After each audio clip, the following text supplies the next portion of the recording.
এই মুহূর্তে অনেকেই অনেকভাবেই তারা অ্যাপ্লিকেশন ব্যবহার করছে। আমরা আমরা অনুরোধ শুধু করব যে ভার্চুয়াল প্রাইভেট নেটওয়ার্কটা ব্যবহার করা ঝুঁকিপূর্ণ। অতএব ব্যক্তিগত নিরাপত্তা, ব্যক্তিগত সুরক্ষা এবং তথ্যের সুরক্ষা এই সব কিছু বিবেচনা রেখে যেন ভার্চুয়াল প্রাইভেট নেটওয়ার্ক এটা ব্যবহার থেকে আমরা বিরত থাকি।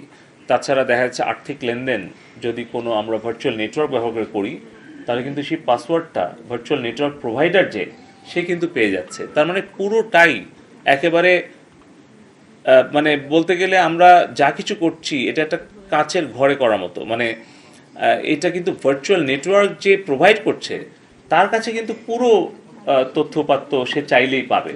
সো এটা একটু ঝুঁকিপূর্ণ হয়, এই বিষয়টা আমরা বলছি। আমরা সাইবার সিকিউরিটি নিয়েও আগামী পরশুদিন একটা মিটিং দিয়েছি, গতকালকেও আমরা একটা এক্সক্লুসিভ মিটিং করেছি। সেখান থেকে অনেক কিছু ঝুঁকি আমরা চিহ্নিত করেছি। আমরা আসলে এখন সবাই সম্মিলিতভাবে কাজ করছি।